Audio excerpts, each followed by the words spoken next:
Welcome to Harris kitchen. இன்றைக்கி Harris கிச்சனில் நம்ம பார்க்க போகிற ரெசிபி ரசப்பொடி. இதுக்கு என்னென்ன பொருட்கள் தேவைங்கிறத பற்றி பார்ப்போம்.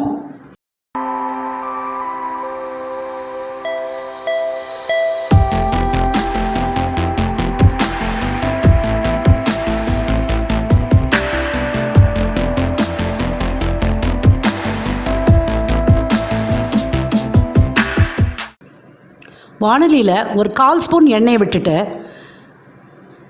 தனியாவை போட்டு நல்லா வறுத்துக்கணும். தனியா நல்லா வாசனை வர வரைக்கும் நல்லா வறுத்துக்கணும்.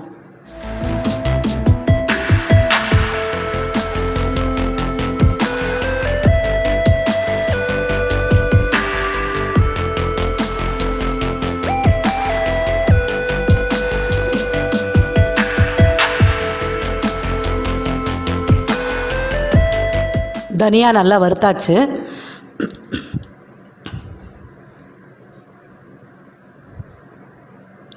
அடுத்து நம்ம எடுத்து வச்சுருக்கிற மிளகாய் போட்டு அதையும் நல்லா வறுத்துக்கணும்.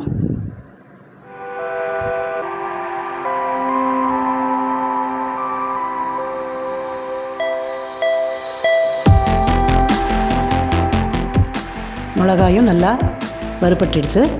அடுத்தது துவரம்பருப்பு.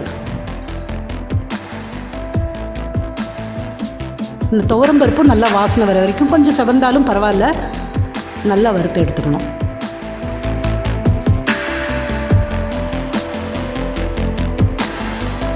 அடுத்தது மிளகு,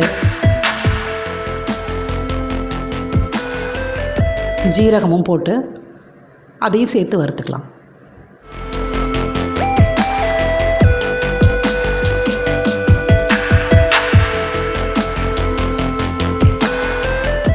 இது எல்லாத்தையும் நல்லா வறுத்ததுக்கப்புறம் ஆற விட்டுட்டு மிக்சியில் முதல்ல நம்ம இடித்து வச்சுருக்கிற மஞ்சளை போட்டு அரைக்கணும்.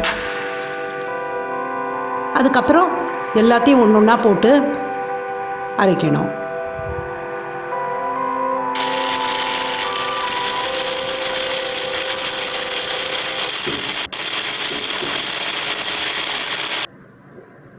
இப்போது சுவையான நல்ல மணமோட ரசப்பொடி தயாராகிடுச்சு.